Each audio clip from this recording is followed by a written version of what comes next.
BBC One, your chance to help maintain law and order in Crimewatch UK.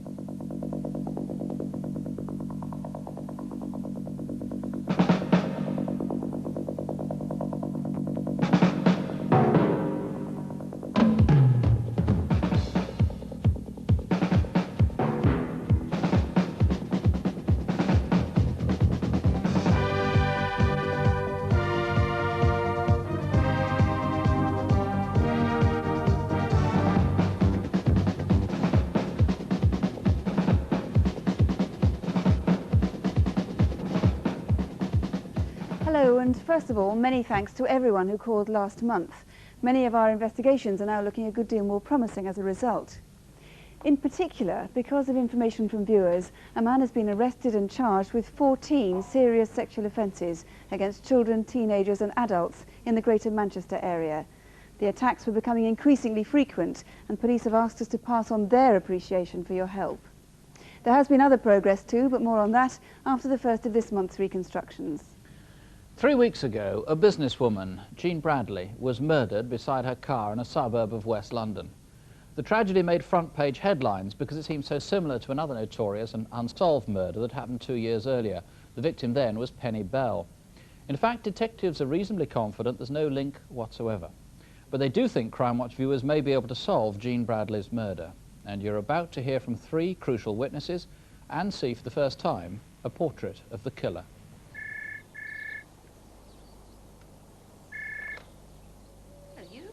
Jean Bradley lived in Crowthorne, Berkshire, with a teacher, Nicholas Osborne. Yes, sunny.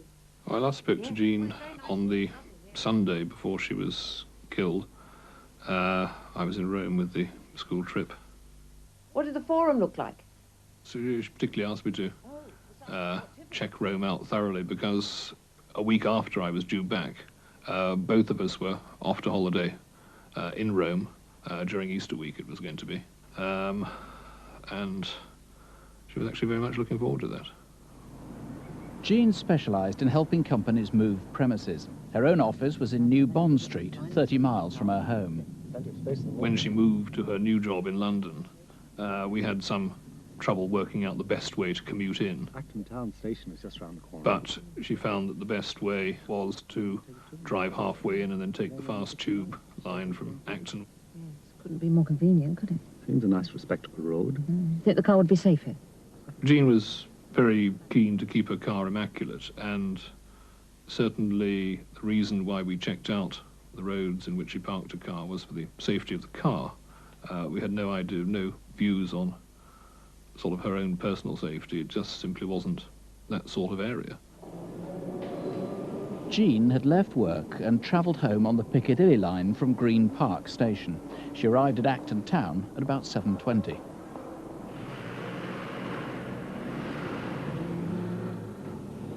Also driving home just then was a local carpenter.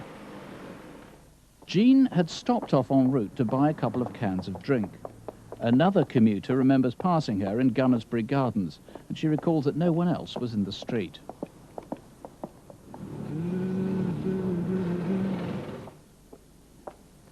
Jean had parked her BMW in Carberry Avenue, just off Gunnersbury Gardens. It had been there since 7:30 that morning.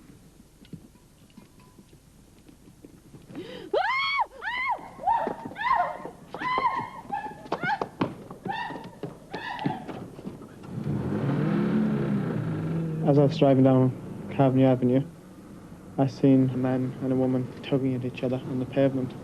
I see it was pretty serious as the man was holding the woman down and kind of like standing all over her.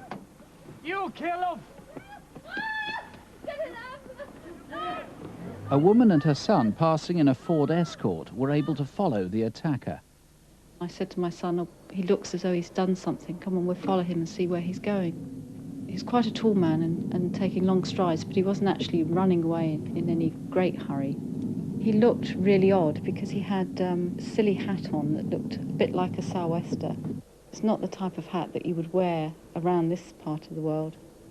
I was halfway down Gunnersbury Gardens when I was aware of this white van rushing up behind me, and I sensed that he was in a great hurry to overtake. I think you better go and ring the police. All right, miss. You just attacked a woman back there. Do you want to try it on with me now? Come on. The man was very pale. Come on, easy. His cheeks were very drawn in, and he had a darkish stubble, possibly 2 days' growth. He was very cold. He could stare right through you. You want to take me on? As he came towards me, he raised his hand, which had a black bag wrapped. I didn't know what he had in it. It seemed pretty rigid. The two men ran off into Gunnersbury Lane, just off the North Circular Road. The woman in the Ford Escort was able to get ahead of them. I had a very good look at the tall man as he was approaching me to cross the road. He was a good 6 foot to 6'3". The van driver was a pace or two behind him. That man there, he's after attacking a woman. Call the police. At this point, I decided it was best to go home and make sure that my son had called the police, and I just watched them head off towards Acton Town Station.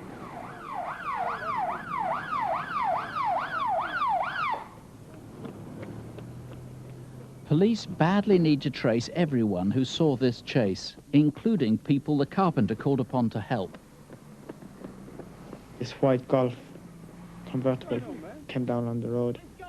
He was a Rastafarian, and I was asking him to give me a hand. Can you give me a hand? He's got a white coat and a black hat. Can you give me... Oh, forget about it.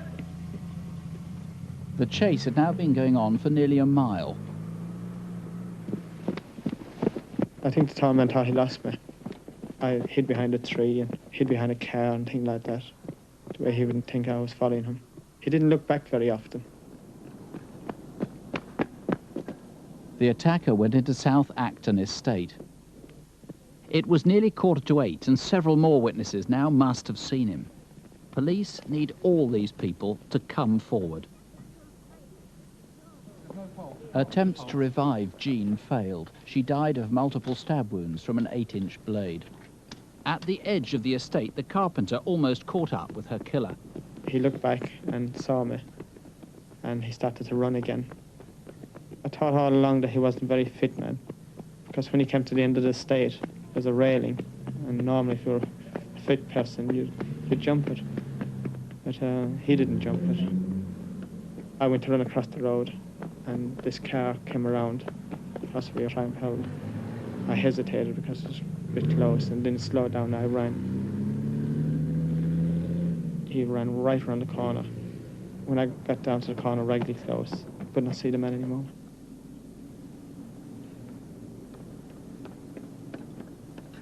Have you seen it?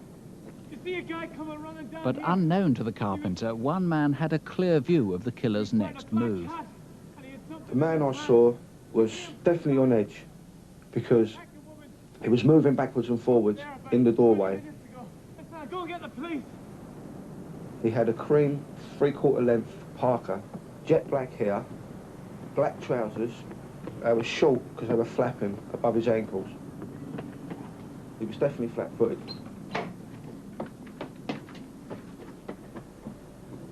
He was looking around him and trying to figure out which way would be the best way to get out of the estate. He was carrying a black bag in his right hand. He had a very, very tight grip on it, and he never let go of it once. I started to realise that there was something wrong, and by that time, the tall man had gone. The attacker was last seen walking up Buckland Walk, 1.5 miles from where Jean Bradley had been stabbed. Bob Fenton, where did he go from Buckland Walk, do you know? Well, he was heading towards Acton High Street, but I'm not only appealing for people in that general area, because he could have deviated off the route. I'm also appealing still for people who actually saw the carpenter chasing the man.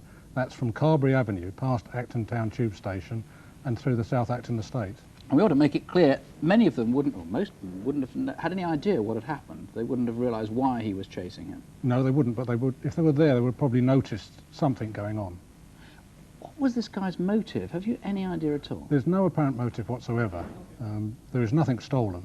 He's certainly a strange character, and he's probably this man come to the notice of the national agencies for helping people, such as social services, psychiatric, drink, drugs, and maybe even he's bought his clothes in charity shops. That's the sort of thing we believe he's possibly doing. So anybody who's a nurse or works in a rehabilitation unit or anything like that, not necessarily in this area, you really want them to rack their brains? Do they know him? Yes, we're seeking help for anybody that can He's a sort of tall, thin, rather ungainly sort of fellow. What else do you know about him? He's very, very, very gaunt man, and that sticks out most particular. Doesn't even look after himself very well. They're a bit of a growth of beard. And yes, he had about a 2 days growth of stubble. He's well described on the programme. And this hat he was wearing, this is a fairly sort of similar sou'wester type of thing. Very weird because it was a dry night, very cold but dry. Yes, it is a strange. Everyone's commented on this hat in particular, and obviously we would appeal to anyone that knows someone that fits a general description and has or even wears a similar hat. Now, what's just emerged today, I think, is what could be a crucial clue, a fragment of plastic that you recovered from the murder scene. Now, describe why this is important. This bit that we're seeing here is the recovered fragment. It's what, about 8 inches, 9 inches across, 21 centimetres or so. Yes, that's foreign to the scene. It doesn't come from the victim or anybody that attended the scene, so we can only assume it comes from the attacker. It's possible that this is part of a bag that was wrapped around the weapon, the knife that was used, and perhaps Jean, the victim, actually ripped and snatched it at the time of the attack. Very distinctive, this sort of logo on it. And also, if it was your boutique this bag was part of, or your shop, or if you printed or made this bag, maybe you'll recognise this S, or the writing, the printing that's very small on there. As you can see, this shows where it was made and printed in the United, something or other, United Arab Emirates, United States, United Kingdom, or something like that. And a potential new witness that you're now trying to trace. Yes, we now know that around the time the murder happened, there was a street vendor knocking door to door in Carberry Avenue. He's described as a 20-year-old. We don't think he's involved in any way whatsoever. I'm interested to speak to him because he could have seen this man loitering around. Clearly he was in the street for some time. I've got to point out, I'm not interested in prosecuting for any offences out of his trading from door to door. I simply want his information if he has any. OK, this is 3 weeks ago tonight. Incidentally, there's a very substantial reward of £20,000. Also, if you live in the South Acton estate, there's a mobile police station on the estate. It's near the Prince of Wales pub at the corner of Church Road and Ragley Close, and it's open until 1 o'clock tonight. The lines here are open until at least midnight on 081 811 8181, 081 811 8181. If you think you recognise this man or can tell us anything about it. If you want to call the Murder Inquiry Room direct, the number there is 0895 254833. Please ask for the incident room at Ruislip on 0895 254833. Well, now to Photocall. Last month, several leads came in on Peter Reynolds, which are now being followed up. Inquiries are continuing on 2 other cases, and 6 viewers identified this man, who was arrested as a result and is now out on bail. Once again, Superintendent David Hatcher and Detective Constable Jackie Hames are here to take us through this month's faces. If you live in southeast London, you might have come across this man. Over the past 5 months, he's committed a series of robberies at petrol stations, and on some occasions he's seriously assaulted the cashier. We'd like to speak to him in connection with about 20 similar offences. He's in his 20s and around 5'8". If you know where he is, please call. This is Brian Bernard O'Neill, and officers in Leeds believe he may have information about a series of car frauds. Yorkshire Motor Services started business about a year ago in New York Road, Leeds. They advertised in newspapers and magazines offering to buy cars. The firm then agreed to take on and settle any outstanding hire purchase payments, but the company is now the subject of an inquiry. Brian O'Neill is 25, 5'10" and slim, with short fair hair and tattoos on both hands and left forearm. If you know where he could be, call us now. Sussex Police would like to speak to this man in connection with a series of credit card thefts. Here he is at Lloyds Bank, Littlehampton, trying to obtain money with a stolen credit card. On this occasion, staff became suspicious and he was unsuccessful. There have been other incidents along the Sussex coast where credit cards, cash and other valuables were stolen from sports centre lockers. The man attempting to use the stolen cards is between 30 and 35 with receding hair. He wears gold-rimmed glasses and is smartly dressed. If you recognise him, please call us. If your company uses haulage contractors, you may have come across this man, Peter Ian Smith. We'd like to speak to him in connection with a series of thefts and deceptions. Over the past few months, a number of container lorries have failed to arrive at their pre-arranged destinations, and the contents were then sold on for cash. Peter Smith is 42, 6 foot and has short, light brown hair. Although originally from Lancashire, he sometimes adopts a Birmingham accent. He's known to stay at guest houses and hotels across the country and may be using the aliases Peter Moffat and Peter Keating. If you know where he is or can help with any of our other Photocall faces, please call us now. And the number to ring here is 081 811 8181. That's 081 811 8181. More news now on the repercussions of last month's Crime Watch. First, the pet shop murder, the killing of 76-year-old Arthur Brumhill in Northampton. As a direct result of viewers' calls, 4 people were questioned, and the one was detained for almost the maximum period allowed by law without a charge. Inquiries there continue. And the robbery at Spencer's Wood Post Office near Reading, 60 calls, but most names have been eliminated. The best information actually came from a police officer in another area, but since inquiries are still underway, there's not a great deal more that I can reveal. Sue. Last month, the mother of a Hertfordshire bank manager went through a terrifying ordeal. And as an indication of the seriousness of the case, there's a £25,000 reward on offer for anyone who can lead police to a conviction. On Tuesday the 2nd of March, an elderly woman was found wandering dazed along a country lane in St Albans.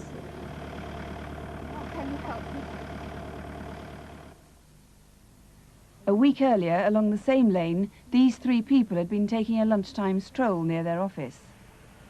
When the car drove past us slowly, I noticed there were 2 people inside.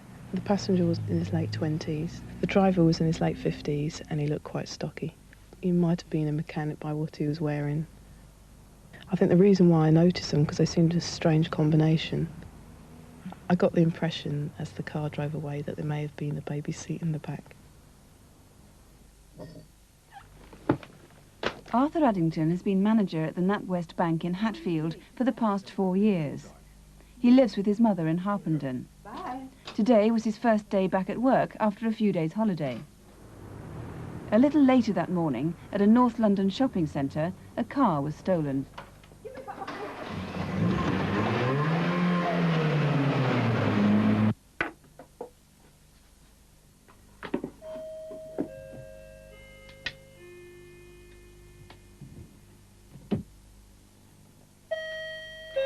All right, I'm coming. Mrs. Addington. I shouted at him and he took my glasses off and threw them on the floor somewhere. And then I tried to struggle with him, but he was much too strong and I couldn't do anything against him. And then a car reversed up the driveway.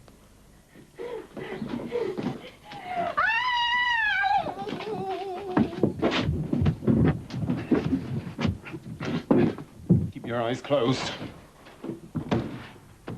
Andrew Lane lives next door. I've never seen that car before. I think I'll go and see if Valerie's okay. That's a good idea.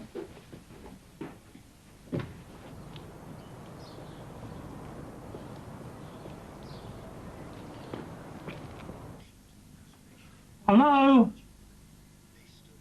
Hello?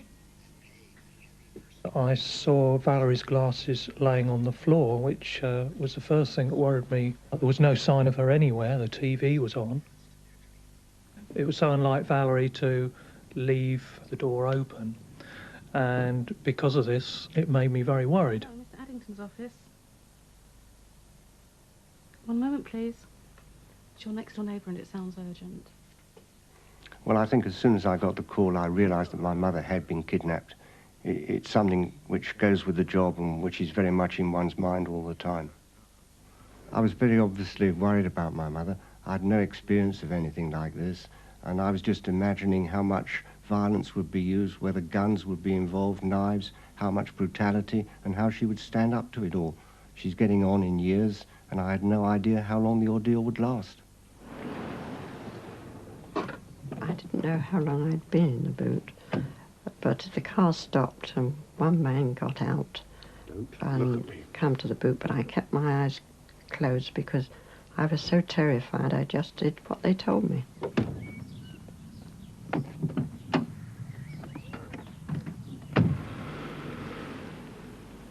took me about half an hour to get home, and I really had no idea what I would find. All kinds of things were going through my head, and I was really very worried. Mr. Addington? Yes? DC Theakston. Have you heard anything yet? No, not yet, but we hope that someone's going to contact us soon. I just had to wait then. That was the hardest part of all.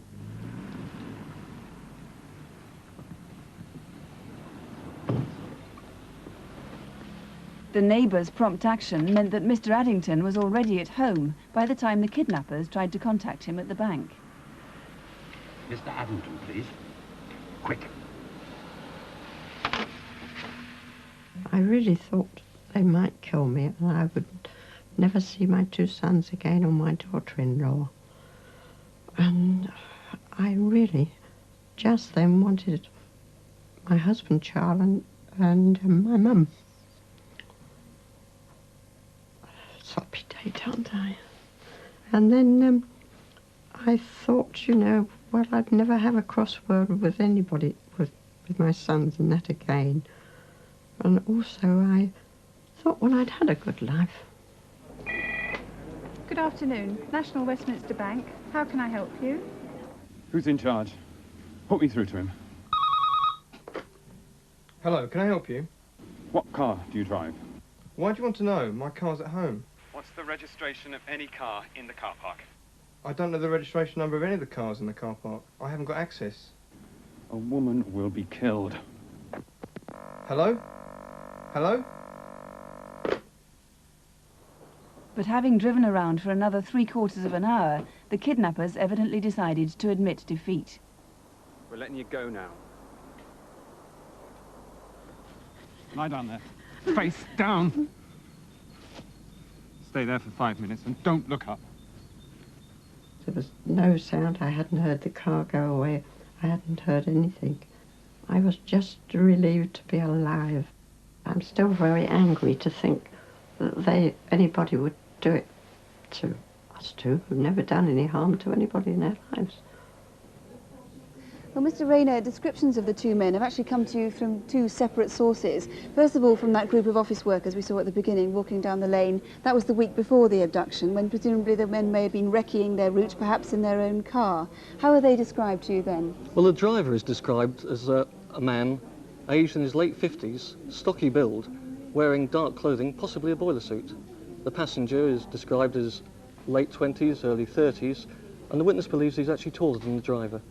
And then the day after the abduction, somebody in Harpington a few miles away saw these two men, who do look very similar. They are very similar. In fact, we're quite confident that they are the same men that were in Porterswood last week. So the descriptions really match. They do. In that case, do you think they could be local men? Although they were in Harpington the day after the kidnapping, we don't think that they're local. We believe that they may have stayed in the St Albans or Harpington area, or they may even have come back to see what police activity there was. Now, somebody watching tonight may have seen the men after they abandoned the stolen Escort. Yes, they may. The car itself was abandoned and set on fire in Punchbowl Lane, St Albans, and this is about 5 miles away from where Mrs Addington was left. Now, this is a very narrow country lane, and we believe that witnesses may have seen people transferring to another vehicle, or may have been held up by that vehicle travelling towards the M1 motorway, which is close by. So if you remember that, please do call us. If you know who those two men might be, please give us a ring. The number here in the studio is 081 811 8181, or you can call the police headquarters in Hertfordshire direct, and that number is 0707 333354. That's 0707, the code for Welwyn Garden City, 333354. A great response so far tonight, particularly on photo call of the petrol station robbery and the credit card theft, but the biggest volume of calls by far, almost as soon as the item started, was on the Jean Bradley murder. We've had a large number of potential suspects put forward as names. They seem to come in three groups, one from the Chiswick area of West London, another from the area of Vauxhall, New Cross, South London, and another group from the south coast of England, and all sorts of ideas of who he might be, as I say, with names and addresses in some case, and we'll keep you posted on what happens. Sue. Well, our next case is the callous murder of Nicola and Harry Fuller at their cottage in the village of Wadhurst in Sussex. The couple had only been married 6 months, and their families are finding it painfully hard to come to terms with the tragedy. During our reconstruction, you'll hear the actual voice of a man police are desperately trying to trace. We begin at a shopping precinct in Tunbridge Wells, where Nicola had been working part-time. Oh, that's nice. Is it for someone special? Well, for my boyfriend. Would you like some ribbon? Yes, please. Nicky was a shy, private, quiet, dainty little girl, really. Hope he likes it. I'm sure he will. Thank you very much. Goodbye. Bye-bye. Harry was just the opposite. He was considerably older than her, A very likeable character, though, larger than life, but he seemed to come from a different way of life than that we were used to. He brought Nikki out of her shell, and she seemed to really enjoy life, being with him. Right you are then. OK, you're a gentleman. Just leave it to me. No problem. Cheers, mate. Harry was always very protective towards Nikki. There was always a house full of flowers. They met in June and the wedding was in August. The whole thing we thought was rather quick, but it was like a roller coaster. Once it started, there was no way of stopping it. But again, they were very happy. We grew to like him very much. He used to come here to Sunday lunch most weekends. He seemed to be looking for a sort of a family unit, and he certainly became a very popular member of the family. Hello? OK, mate. Leave it to me. Harry Fuller bought and sold cars. Most of his business was done on the phone. I don't know, but if you leave it to me, I'll try and get it down a bit. No problem at all. OK, cheers. Although he didn't read or write well, he had an eye for a good deal. A lot of his transactions were done in cash, and he often carried large amounts of money around. Lot number 201 coming in, the Vauxhall Cavalier, the 1600L, January of 1989. The day before he died, Harry spent the early part of the afternoon with a friend. I've known Harry for about 13 years. I asked him to get me a vehicle because, having bought me one before, I knew he'd get me something reasonable. And I spent a couple of hours on that day with him at the auctions. At £2,400 is selling for the first, at £2,400 selling for the second, third and final time, £2,400 K, your car, sir. Harry was always buying cars and looking for somewhere to store them. When he got the house at Wadhurst, it was like him winning the pools because he got a free car park there for all the cars he wanted to park. It was last October that Harry and Nicola had moved to Sussex and rented Blackman's cottage in Wadhurst.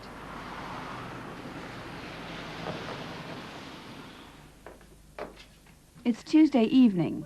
Nicola was going out to a reunion with some friends at a restaurant in Tunbridge Wells. Okay. I better go and get ready. Oh, your friend phoned earlier on, but she's going to ring you back later. A few days earlier, Harry started recording his phone calls. No one knows why.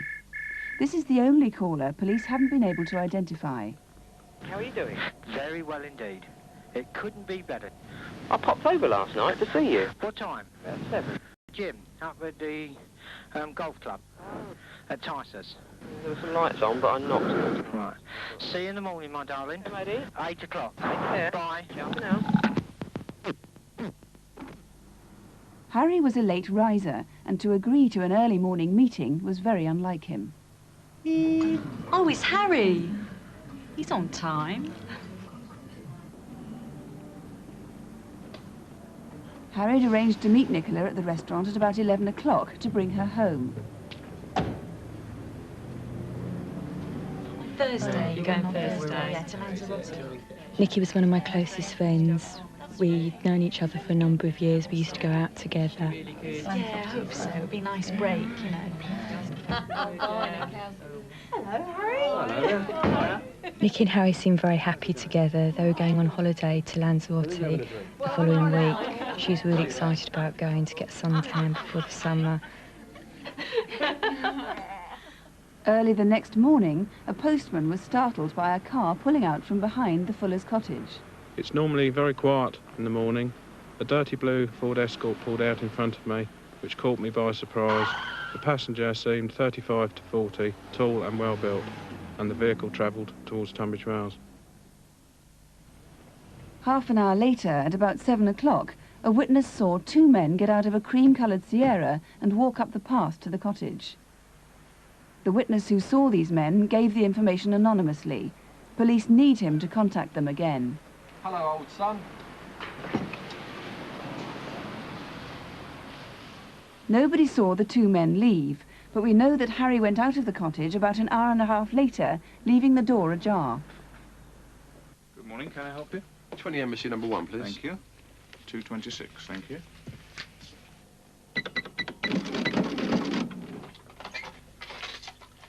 That's £10, thank you very much. Thanks, cheers. Bye-bye.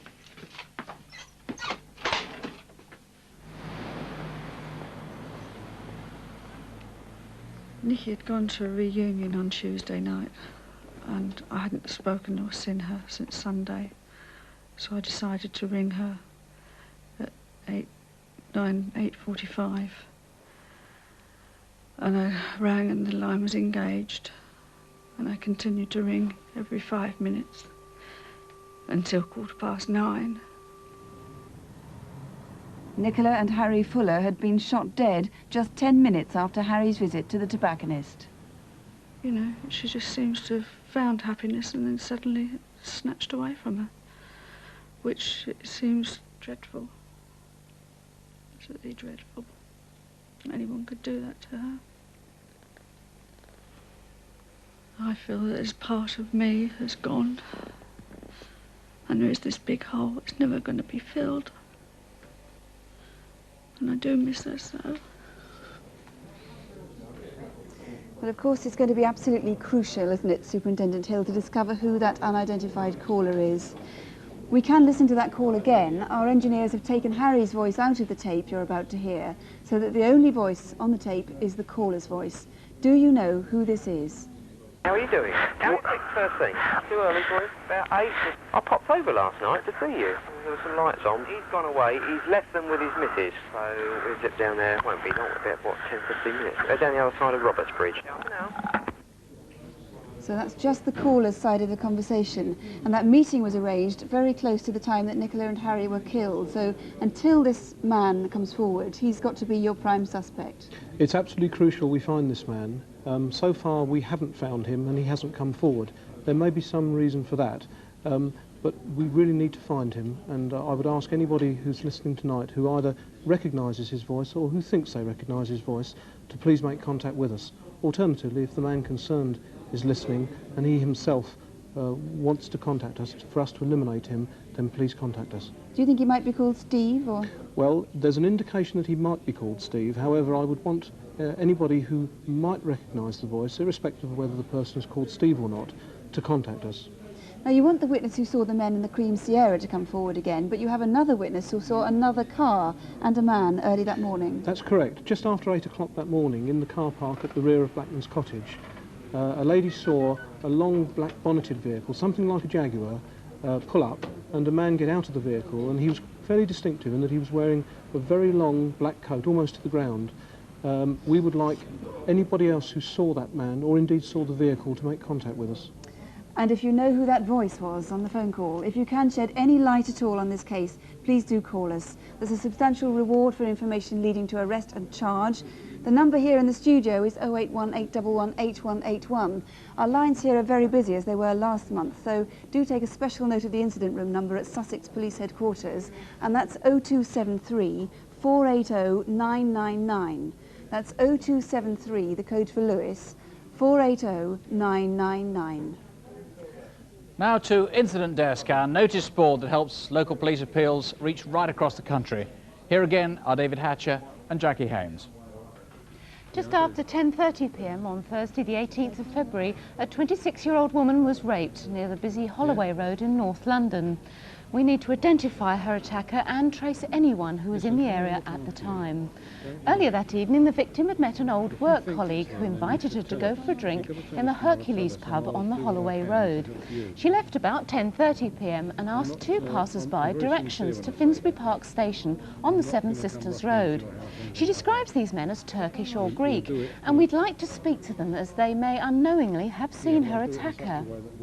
Minutes later, as she was walking along Holloway Road, she was grabbed, dragged across the pavement into an alleyway and raped.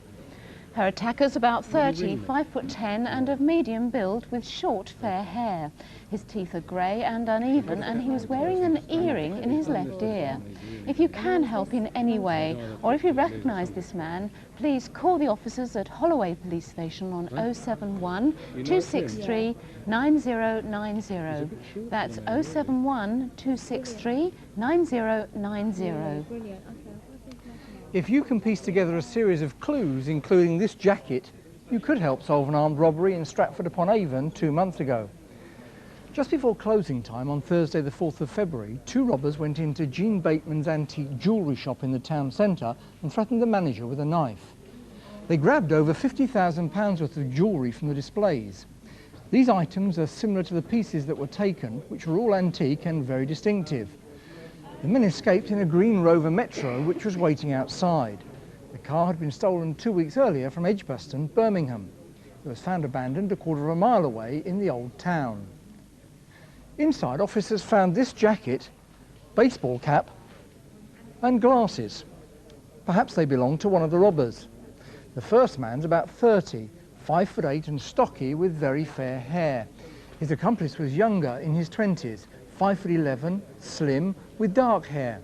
If you recognise the description of either man or can help in any way, please call the CID at Stratford-upon-Avon on 0789 414111. That's 0789, the code for Stratford-upon-Avon, 414111. And here's the number here in the studio again, 081 811 8181. 081 811 8181. Although we feel we have to, we're always reluctant to show violent crimes committed by intruders in people's homes. For one thing, they're intensely disturbing. For another, they're extremely rare. In fact, our next case is so unusual, it's bizarre. This is Cowdenbeath in Fife. We had seen the place advertised and put in a bid and successfully got the house. We didn't move in until about September, early September. We planned for about 6 months before the move-in date, all the things we would do to it, and it was like our dream home. The clock had been given as a Christmas gift 1 year after we'd been married from our daughter Linda and our son-in-law Jim. So it was a prized possession that it stood in pride of place on the mantelpiece below June's portrait. Just round the corner from the Mathis home is an industrial estate.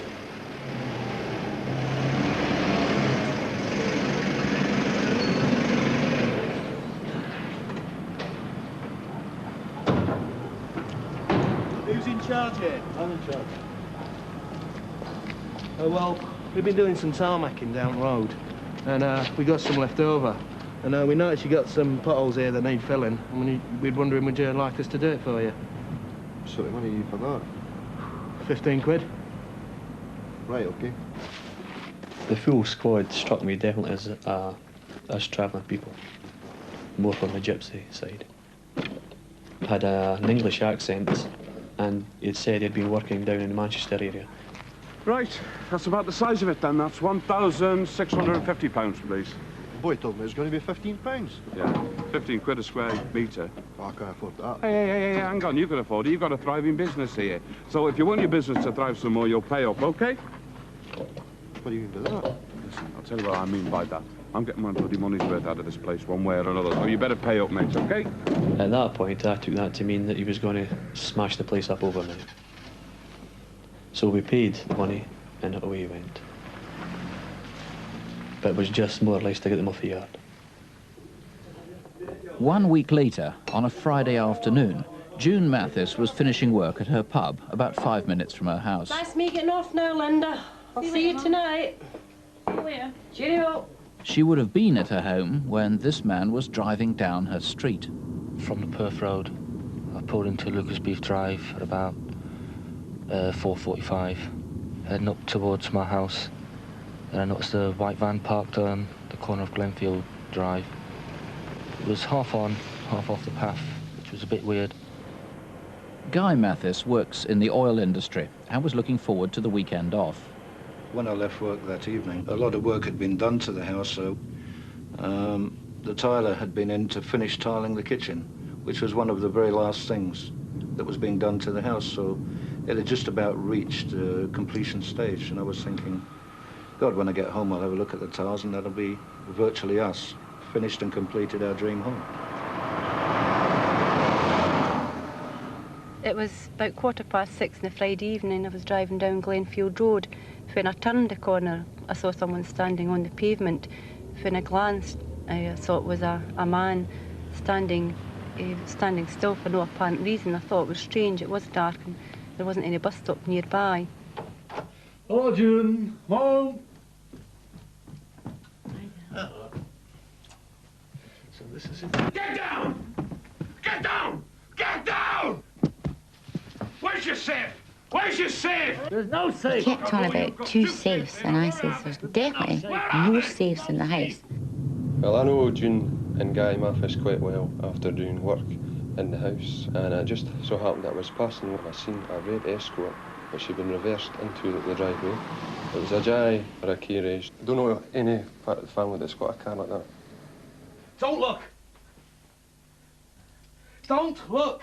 June and Guy's ordeal was to last an hour, and we only hint at the violence that was used. But June kept her head and made a mental note of details, like the breech of one of the 3 guns. Down, come on up! It had sort of a brass fancy bit on the top. Around 7 o'clock, at the corner, I noticed a white Transit in June's Drive. I thought this was a bit funny because it's not the sort of van you would see in June's Drive. I've had enough of you two. Right, get back. See you in a minute.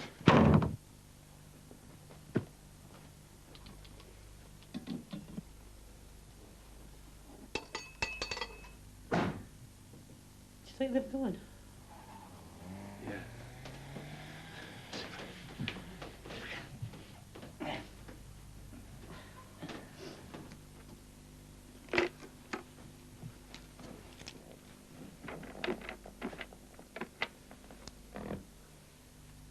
Yes, hello? Is that the police? What was stolen was chiefly of sentimental value.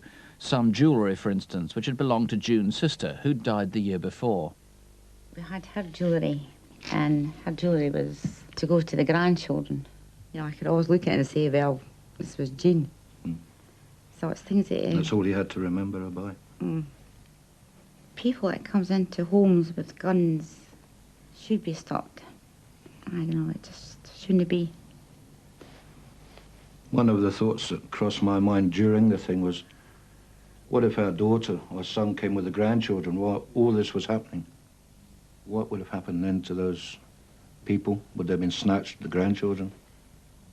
And that's a frightening thought.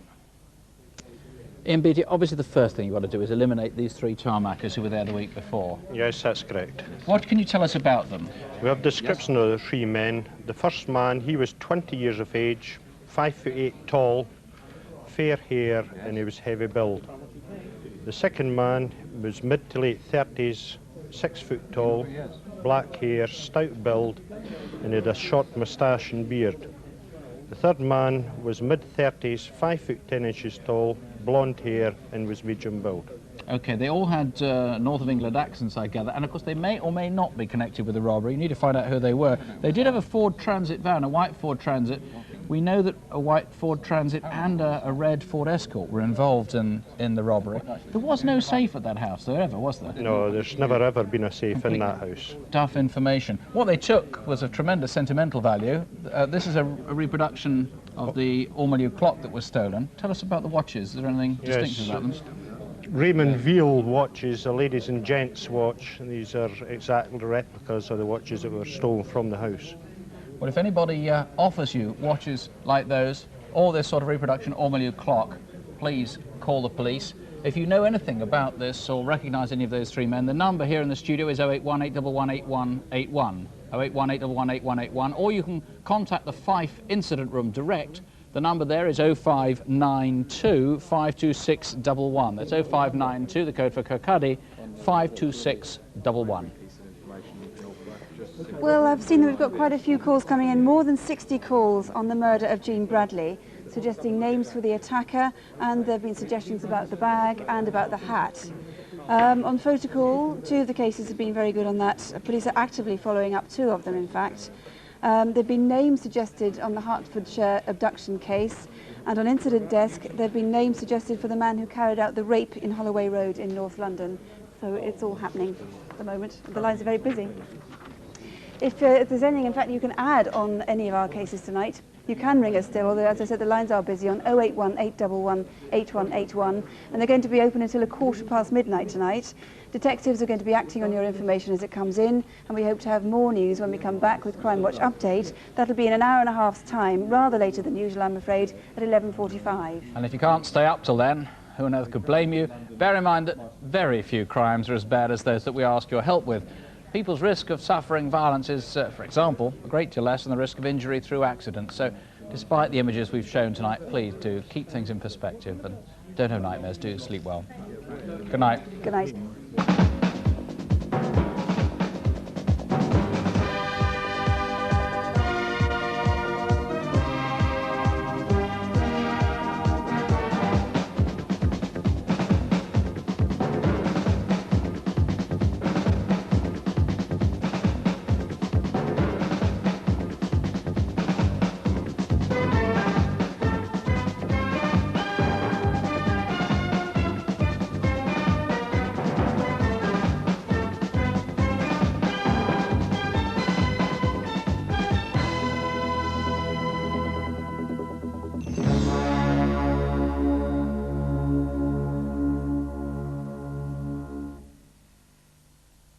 What's real life like in Australia, away from the soap operas? Well, next week a new series gets underway from Sylvania Waters, a fly-on-the-wall documentary about the Baker-Donohoe family. That's next Thursday at 9:35. Casualties back to the days when new staff had reputations to ruin. Until now, it's been a picnic. Not exactly Florence Nightingale, but she's keen. Well done, Doctor. You've been here less than a week. You've nearly succeeded in killing one of your first patients. At 9:30.